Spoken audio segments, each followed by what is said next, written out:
You don't get openly blamed. No one points a finger at you in a meeting. No email says, "This is on you." But slowly, when things feel uncertain, conversations start drifting in your direction.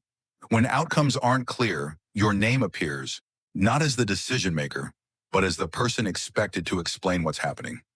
You're asked to clarify, to summarize, to own the update. Nothing about your role officially changes. Your title stays the same.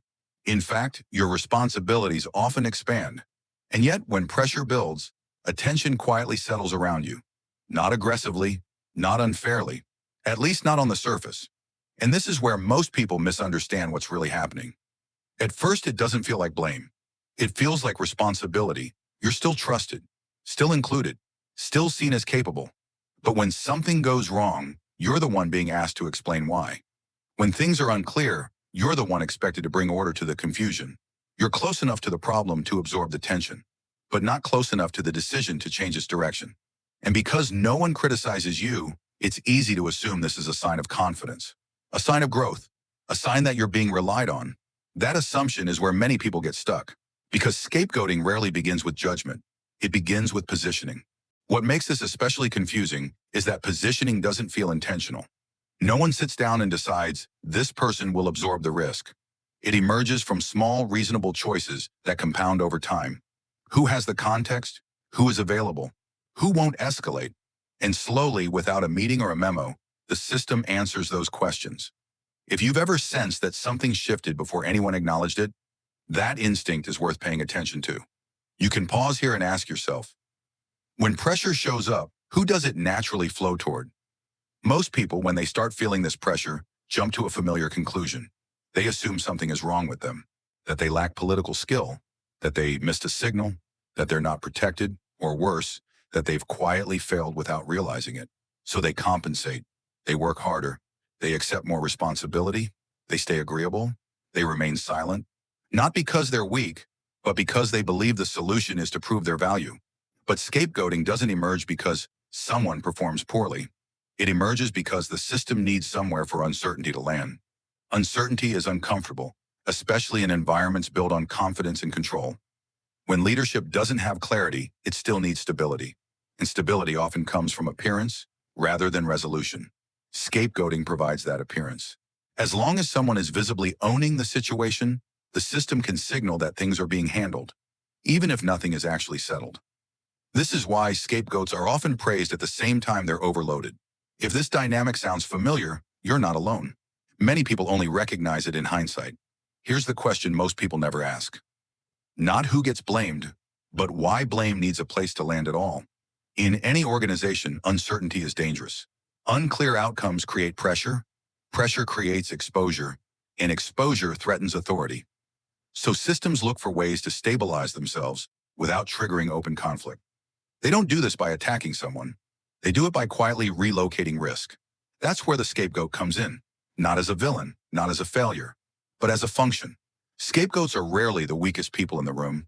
They're usually competent, reliable, close enough to the work to be believable. They understand the context. They can explain the situation. They can absorb questions without pushing back. Most importantly, they're far enough from power that attaching risk to them doesn't destabilize the hierarchy. So when outcomes are unclear, risk doesn't disappear. It gets parked. And once risk is parked somewhere, it tends to stay there longer than expected. Not because it belongs there, but because moving it again would require explaining why it was placed there in the first place. That explanation creates exposure, so the system delays it. Over time, what began as temporary becomes normalized, and the person holding that risk starts being seen as inseparable from it. If you've ever wondered why responsibility seems to stick to you, this is often the reason. This process doesn't happen all at once. It follows a very specific sequence. First, access changes. You're no longer in the earliest conversations. You're looped in later, once direction is already leaning somewhere. Then timing shifts. Information reaches you after decisions have softened, but before they've solidified. Just early enough for you to respond. Too late to meaningfully influence. Then influence narrows. Your input is welcomed, but rarely acted on. Your role becomes interpretive rather than directive. And finally, responsibility stays exactly where it is, or increases. You're still expected to deliver, still expected to explain, still expected to absorb the outcome. That's the moment scapegoating quietly forms, and no one announces it, because naming it would break its usefulness. Silence here isn't accidental, it's protective. Silence protects more than people. It protects narratives. As long as nothing is explicitly stated, everyone can maintain plausible interpretations of what's happening. You can tell yourself this is growth. Others can tell themselves it's delegation. Leadership can tell itself the system is functioning. Breaking that silence forces clarity, and clarity forces accountability. So silence remains. If you're listening and recognizing this pattern, notice how little of it relies on bad intentions. This is also why most people don't realize what's happening. There's no accusation, no confrontation, no visible hostility. Everything feels polite, professional, reasonable. It even feels like trust. You're being included, asked for updates, relied on to keep things running. The reason this works is simple. Nothing about it feels aggressive. And because nothing feels wrong, you assume nothing is wrong. But something is moving. Not emotionally, structurally. Authority is being insulated, and risk is being concentrated. This insulation is subtle but powerful. When authority is shielded from uncertainty, it remains confident, even when direction is unstable. Meanwhile, the person closest to execution absorbs volatility. That split allows decisions to continue without friction, while consequences are delayed or diffused. This is why scapegoating often feels calm on the surface and exhausting underneath. If you've felt that quiet imbalance before, that tension isn't imagined.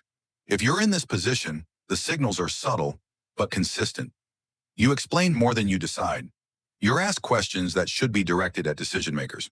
Your accountability is clear, but approval paths are vague. When things go well, success belongs to the group. When things wobble, someone needs to represent the uncertainty.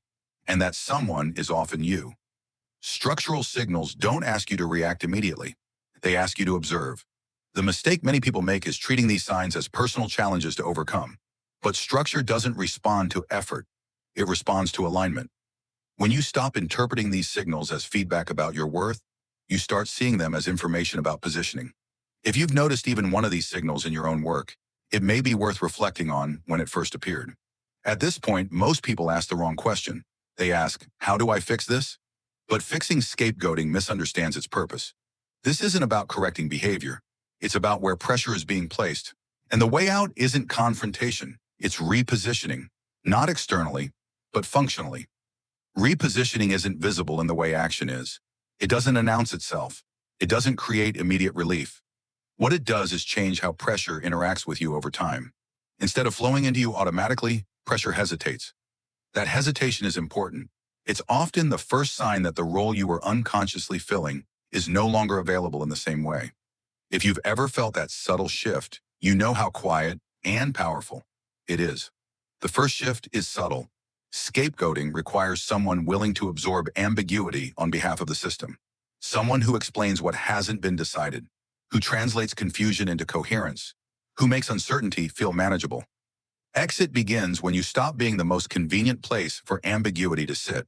Not by refusing responsibility, but by being consistently clear about what you can and cannot influence. For example, actions might look like calmly describing the current state of things without concluding on behalf of others, or clarifying the limits of your role without challenging authority. No arguments, no resistance, just clarity. When ambiguity isn't absorbed, it naturally returns to where it originated. This return can feel uncomfortable at first. Others may seem momentarily unsettled when clarity replaces reassurance. But that discomfort belongs to the system, not to you. What you're doing isn't withdrawing. It's restoring natural boundaries. Over time, this changes expectations, not dramatically, gradually. And gradual shifts are the ones organizations adapt to without resistance. If you're curious, notice how often ambiguity is quietly handed off, and to whom. The second shift is internal and psychological. Scapegoating only works when outcomes can be attached to a person, when failure feels like a verdict on identity. Many capable professionals unconsciously bind their sense of worth to results they don't fully control.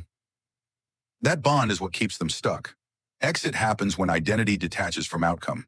For example, actions might look like discussing results as consequences of structure rather than reflections of personal ability, or noticing the urge to defend yourself and choosing not to. When outcomes stop defining you, scapegoating loses its emotional leverage.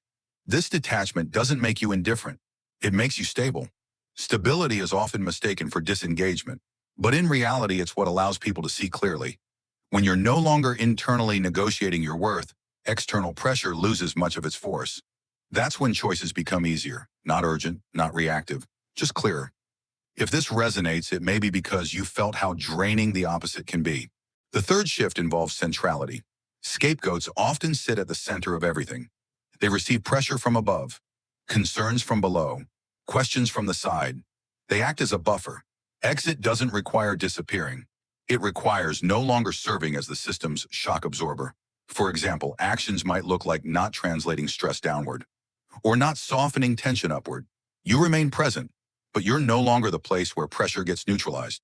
When that buffer disappears, pressure has to redistribute. Redistribution is inevitable. Systems don't eliminate pressure, they move it. When one surface stops absorbing it, another becomes more visible. This is often the moment when dynamics change quietly again.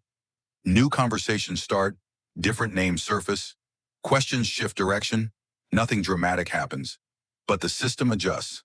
If you've ever noticed pressure suddenly bypassing you, that wasn't luck. It was structure recalibrating. There's also timing. Scapegoating has a life cycle. It forms, it stabilizes, and eventually it resolves, often through replacement or quiet removal. People who exit early don't wait for the final phase. They recognize the moment when responsibility remains, but influence has already moved on. Sometimes that exit is internal, a shift in role. Sometimes it's external, a transition elsewhere, not out of fear, but out of clarity. Clarity doesn't rush decisions. It simply removes illusions. When you understand the trajectory of a role, you stop arguing with it. Some people stay, some reposition internally, some leave. None of those choices are moral statements. They're structural responses. If you're listening and wondering where you are in that timeline, that question itself is a sign of awareness. Leaving a position isn't failure when the position was never designed to hold you long-term. Here's what matters most. Scapegoats don't escape by doing better. Doing better often makes them more useful to the system and keeps them in place longer. They exit when they no longer fit the role the structure quietly requires. Not through force, not through confrontation, but through misalignment. Scapegoats aren't chosen because they're weak.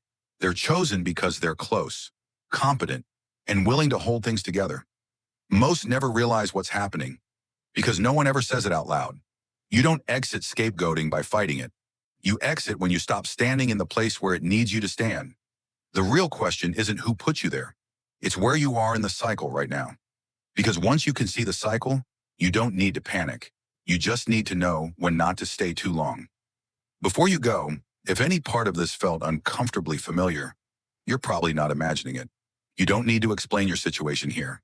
But if you want to, you can leave a comment with just one thing.